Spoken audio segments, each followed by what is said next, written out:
大家好，我是丽姐，欢迎大家来听相亲故事，感谢大家的订阅。今天给大家带来的这个故事，真的是让我这个做了20多年红娘的人都忍不住直摇头。这年头，很多人谈对象只看表面，不深入了解就急着下结论，结果往往会让自己后悔莫及。今天讲的这个故事，主角是一位广州的空姐和一位台湾的农村小伙。这个故事绝对会让你跌破眼镜。我先介绍一下这位女主角吧，她叫兰菲，今年29岁，在广州某大型航空公司做空姐，1.82米的高挑身材，走在街上绝对是那种让人忍不住回头多看几眼的美女。她那混血的五官精致得很，高鼻梁、大眼睛，一笑起来还有2个小酒窝，简直就是上天的宠儿。但是呢，兰菲的成长经历却不是那么顺利。她的母亲是一位俄罗斯模特，当年被兰菲的生父骗到中国后就被无情抛弃了。兰菲出生没多久，她妈妈实在撑不下去，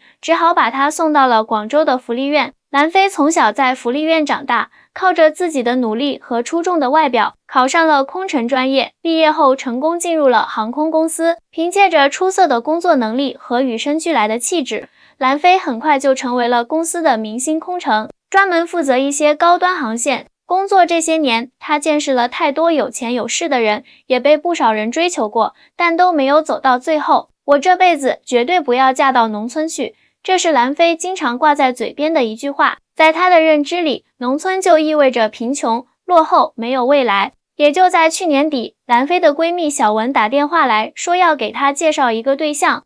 菲菲真的很不错啦，我表姐的大学同学的表弟，32岁。台湾人，长得挺帅的，性格也好，最重要的是人家超级顾家。兰菲当时就撇了撇嘴，台湾人那边不是经济不太行吗？再说了，台湾那么小，有什么发展前途啊？小文立马反驳，哎呀，你这思想也太落后了吧，台湾虽然地方小，但人家发展的可好了。再说了，这个男生叫阿杰，家里在台中有产业，条件不差的。半信半疑的兰菲抱着试一试的心态，同意了和这位台湾小伙见面，约在了广州的一家高档茶馆。茶馆是兰菲选的，一杯茶就要300多块。他想着，如果对方真的有钱，应该不会在意这点消费。见面那天，兰菲特意打扮了一下，穿着一身名牌，踩着10厘米的高跟鞋，气场全开的走进了茶馆。结果让他大跌眼镜的是，等在那里的阿杰竟然穿着一件普普通通的格子衬衫、牛仔裤，脚上踩着一双看起来很舒适，但绝对不是名牌的休闲鞋。虽然人长得确实挺帅的，身高也有1.8米左右，但是那打扮，在兰菲看来简直就是村里来的。你好，我是阿杰，很高兴认识你。阿杰站起来，礼貌地向兰菲伸出手。兰菲勉强和他握了握手，心里已经有点不满了，这人也太土了吧。小文不是说他家里有产业吗？怎么穿成这样？两人坐下后，服务员过来点单，兰菲直接点了店里最贵的普洱茶。阿杰看了看菜单，眉头微微皱了一下，但什么也没说，只是礼貌地点了点头。听说你是空姐，工作一定很辛苦吧？阿杰开口聊天，语气温和。还好啦，主要是见过的世面多，眼界也开阔了。兰菲有意无意地炫耀道，我们经常飞国际航线，接触的都是高端客人，压力是有的，但成就感也很强。你呢？听小文说你在台湾，做什么工作的？阿杰笑了笑，我在家乡台中，主要是做农业相关的工作。农业？兰菲的表情明显冷了下来。你是农民？可以这么说吧，我们家世代务农，我大学毕业后也回去继续经营家里的产业。阿杰回答得很坦然，兰菲心里咯噔一下，农民，这不就是他最不想嫁的那种人吗？再看阿杰那朴实的穿着，兰菲心里更是确定了自己的判断，这就是一个普通的台湾农村小伙，虽然长得不错，但条件绝对配不上自己。接下来的谈话，兰菲明显敷衍了很多，阿杰倒是很耐心，细心地询问兰菲的工作、生活和兴趣爱好。但兰菲已经在心里给这次相亲打了叉，只想着怎么快点结束这尴尬的见面。喝完茶后，阿杰主动买了单，兰菲看他拿出钱包时，那普通的皮夹子更是让他确信了自己的判断。今天很高兴认识你，我明天就要回台湾了，如果你有兴趣的话，欢迎你到台中来玩，我可以带你参观一下我们的农场。临别时，阿杰礼貌地说，好的，有机会的话。兰妃敷衍地回答，心想，去你们农村，想都别想。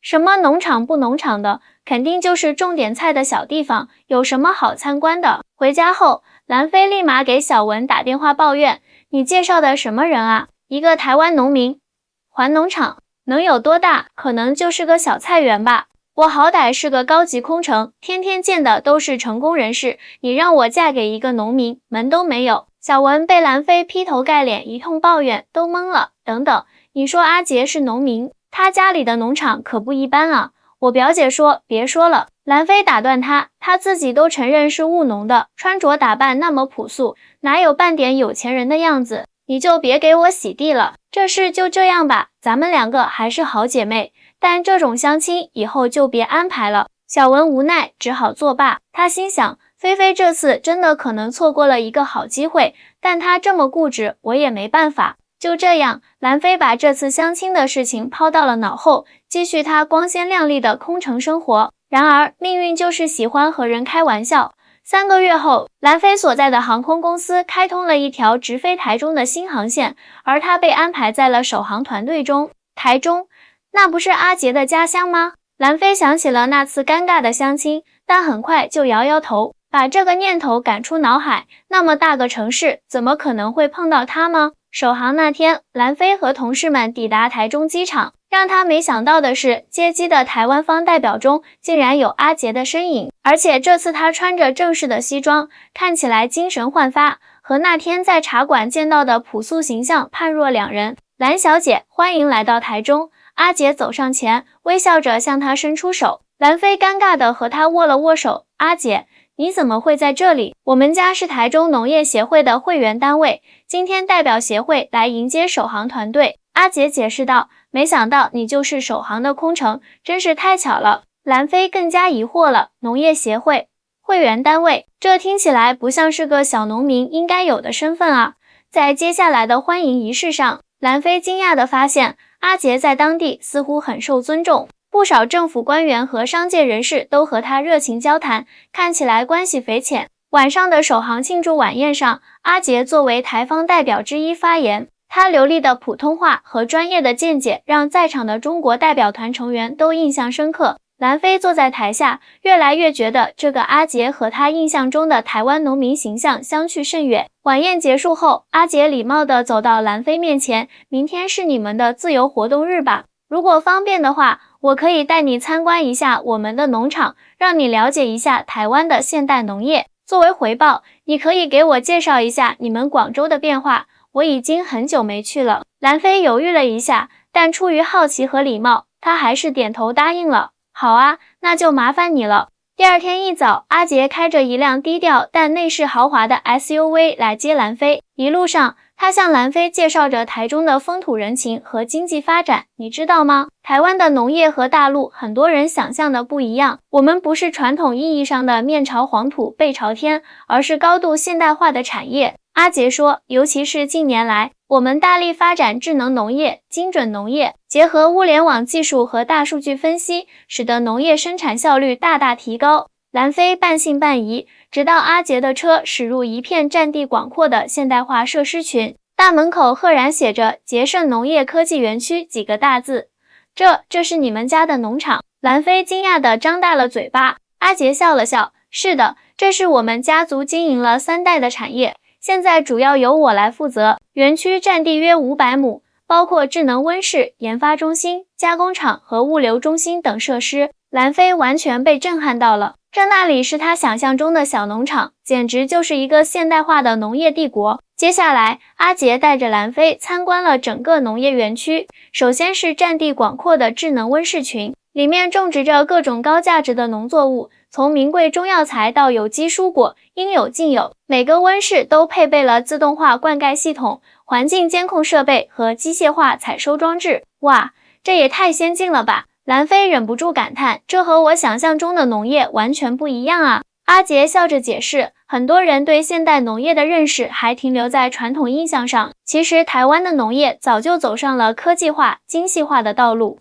比如这个温室，我们通过物联网技术实时监控土壤、湿度、温度、光照等数据，再通过人工智能系统自动调整生长环境，大大提高了产量和品质。接着，他们来到了研发中心，里面的白大褂科研人员正忙碌地进行着各种实验。我们有20多位农业博士和硕士组成的研发团队，专门负责新品种培育和种植技术创新。阿杰介绍道，这是我们最引以为傲的部门，每年的研发投入占总收入的15%以上。兰飞彻底惊呆了，他从没想过农业还能做到这种程度。随后，他们参观了加工厂和物流中心。阿杰解释说，他们不仅种植农产品，还进行深加工和品牌化运作，产品远销日本、韩国、新加坡等地，年营业额超过10亿新台币。我们农场的定位不是追求规模，而是走高端精品路线。阿杰说，比如这款有机茶叶，每斤售价上万元新台币，日本皇室和很多国际名人都是我们的忠实客户。兰飞越听越震惊，心想，我的天啊，这个被我嫌弃的台湾农民原来是这么一个农业科技大亨。参观完园区后，阿杰带兰飞去了农场附属的有机餐厅午餐。餐厅环境雅致，所有食材都来自农场的有机种植基地，新鲜美味，让兰飞赞不绝口。这里的经营理念是从农田到餐桌，确保食品安全和品质。阿杰解释道，我们在台湾各大城市都有这样的主题餐厅，很受欢迎。午餐时，兰飞忍不住问道，阿杰，你们家这么成功，为什么那天见面他有些尴尬地停顿了一下？阿杰笑了笑，你是想问为什么我穿的那么普通是吗？见兰飞点头，他继续说道，我个人不太喜欢张扬，平时在农场工作就喜欢穿得舒适一点，而且我相信真正的价值不在外表，而在内心和能力。那天去广州，我就是想找一个能理解我、欣赏我本人，而不是我的财富的伴侣。这番话让兰飞心里一阵羞愧，他想起自己当初对阿杰的轻视和冷淡，现在看来是多么肤浅啊。下午，阿杰又带兰飞参观了他在台中市区的另一处产业，一栋占地2000多平米的高级商业楼，里面有精品超市、餐厅和办公区域，全部都是捷盛集团的资产。除了农业本身，我们还延伸了产业链，包括食品加工、生物科技、休闲农业和不动产投资等。阿杰说，多元化经营可以降低风险，也能创造更多价值。傍晚，阿杰送兰飞回酒店时，两人之间的氛围明显不同了。兰飞对阿杰的印象彻底改变，而阿杰依然保持着他一贯的温和礼貌。谢谢你今天的讲解，我对台湾农业有了全新的认识。兰飞诚恳地说，也为我之前的偏见道歉。阿杰笑着摇摇头，不用道歉，这种误解很常见。大陆很多人对台湾农业的印象确实还停留在落后阶段，但实际上台湾农业在某些领域已经走在了世界前列。当晚，兰飞辗转反侧，难以入睡。他回想起整天的见闻，以及自己当初对阿杰的态度，心里既懊恼又后悔。我怎么能这么势利眼呢？就因为他说自己是务农的，就对他爱搭不理。兰飞自责道，阿杰这么优秀的人，还这么谦虚低调，我却完全被表面现象蒙蔽了双眼。第二天一早，兰飞鼓起勇气给阿杰发了信息，邀请他晚上一起吃饭。阿杰很快回复说有空，并建议去台中一家有名的本地餐厅。晚上见面时，兰飞特意换了一身朴素但得体的连衣裙，不再是那个浑身名牌的高傲空姐。阿杰，我想跟你说声对不起。一见面，兰飞就直接道歉，我之前真的太肤浅了，只看表面，不看实质。阿杰笑着摇摇头，人之常情，没关系的。其实我也有不对的地方，应该更清楚地介绍自己的情况，避免误会。不，错的是我。兰飞坚持道，我一听你是做农业的，就戴着有色眼镜看人，完全忽视了现代农业的价值和发展前景。昨天参观了你们的农场，我才知道自己有多无知。阿杰温和地说，别太自责了。这也反映了两岸之间的信息差距。其实台湾农业和大陆农业有很大不同。台湾由于土地面积有限，早就走上了精细化、科技化、品牌化的道路，不再是传统的粗放型农业。接下来，两人聊起了台湾和大陆农业的差异。阿杰耐心地解释说，台湾农业虽然规模不大，但单位产出却很高。而且注重品质和品牌，产品附加值远高于传统农产品。另外，台湾农业还深度结合了观光、休闲、文创设计等元素，形成了独特的产业链。比如我们农场除了生产和销售农产品，还开发了农业主题游、农业教育和农业文创产品，游客可以来体验农耕乐趣，学习农业知识，购买特色纪念品。阿杰说，这样一来，同样1亩地的收益可能是传统农业的好几倍。兰飞恍然大悟，难怪你说你们家产业这么大，原来现代农业已经发展到这种地步了。阿杰点点头，是的，现代农业早已不是面朝黄土背朝天的苦力活，而是一个结合了科技、管理、营销等多种知识的复合型产业。我们农场的员工很多都是大学毕业生，甚至还有不少海归博士。这番交谈让兰飞彻底改变了对农业的刻板印象。他意识到自己一直以为的高端职业如空乘，与所谓的低端职业如农民之间的界限，其实并不像他想象的那么清晰。晚餐后，阿杰带着兰飞去了台中市区的一家文创园区，这里原本是一个废弃的酿酒厂，现在被改造成了充满艺术气息的文化空间，里面有各种设计师品牌店铺、艺术展览和特色餐厅。台湾的文创产业也很发达，把传统元素与现代设计结合得很好。阿杰说，我们农场也有跟一些设计师合作，开发农产品衍生的文创产品。兰飞看着这些充满创意的设计，感叹道，台湾真的很有意思，虽然地方不大，但处处都透着精致和用心。是啊，正因为资源有限，所以我们更注重如何把每一寸土地、每一个产品做到极致。阿杰说，这也是台湾农业能在国际上立足的关键。夜色渐深，两人在文创园区的露台上喝着台湾本地的精酿啤酒，聊着各自的生活和理想。阿杰说，他的梦想是把台湾的现代农业模式推广到更多地方，让更多人受益。而兰飞则分享了他作为空乘的见闻和感悟。其实我一直以为自己见多识广，但现在才发现我的眼界其实很有限。兰飞坦言，我只看到了表面的光鲜亮丽，却忽视了很多真正有价值的东西。阿杰笑着说，每个人的认知都有局限性，重要的是保持开放的心态，愿意去了解不同的领域和价值观。这次台中之行给兰飞带来了前所未有的震撼和反思，他不仅重新认识了阿杰这个人，也重新审视了自己的价值观和人生观。回到广州后，兰飞找到了当初介绍阿杰给她的闺蜜小文，详细讲述了在台中的经历。我的天哪，我就说他条件不错吧。小文惊叹道，你当时根本不听我解释，非说他是农民不配你。是啊，我真的太肤浅了。兰飞懊悔地说，现在想想，如果当初我不是那么势利，事情可能就不一样了。那现在怎么样？你们还有联系吗？小文好奇地问。兰飞点点头，有，我们经常视频聊天。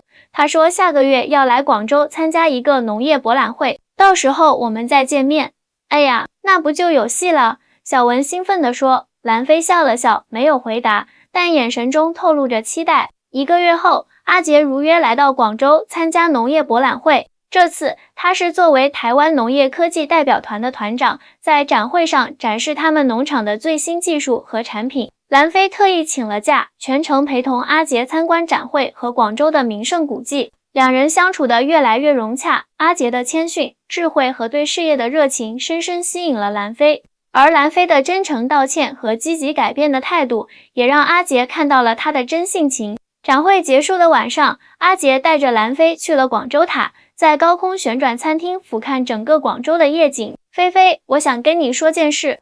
阿杰突然认真起来，我其实一直在考虑在广州设立一个捷盛农业的分公司，专门负责大陆市场。如果可能的话，我希望你能考虑加入我们团队，负责公关和客户关系这块。兰飞惊讶地看着阿杰，我加入你们公司，但我对农业一窍不通啊。你有丰富的社交经验和人脉资源，对高端客户的服务也很专业，这正是我们需要的。阿杰诚恳地说，至于农业知识可以慢慢学，重要的是我们志同道合，对品质和服务都有相同的追求。兰飞被阿杰的真诚打动了，同时也对这个全新的领域充满了好奇和期待。经过一番思考，他决定接受阿杰的邀请，辞去空乘工作，加入捷盛农业。1年后，捷盛农业的广州分公司正式成立，兰菲成为了公司的公关总监，负责品牌推广和高端客户维护。在这个过程中，他和阿杰的感情也日渐加深，最终走到了一起。3年后的一天，兰菲和阿杰在台中的农场办了一场浪漫的婚礼，宾客中既有台湾的亲友，也有广州的同事和朋友。婚礼上，我作为红娘被特别邀请发言，站在台上，看着台下幸福的新人，我感慨万千。有时候，我们用肤浅的标准去判断一个人，会错过真正值得珍惜的缘分。兰菲当初差点因为农民这个标签错过阿杰，所幸命运给了他们第2次相遇的机会。希望在座的各位能从这个故事中有所启示，不要被表面现象蒙蔽了双眼，真正的价值往往藏在看不见的地方。这对新人的故事在朋友圈里广为流传，成为了我这个红娘最得意的成功案例之一。尤其是对于那些过分看重外在条件的年轻人，我总是会讲起兰菲和阿杰的故事，告诉他们不要用刻板印象去判断一个人，也不要用狭隘的眼光去定义成功。真正的幸福来自于欣赏彼此的内在价值，而不是外在的光环。各位朋友，你们觉得兰菲和阿杰的故事有什么启示呢？欢迎在评论区留言分享你的看法。我是丽姐，我的相亲故事会持续更新，感谢大家的收看和支持。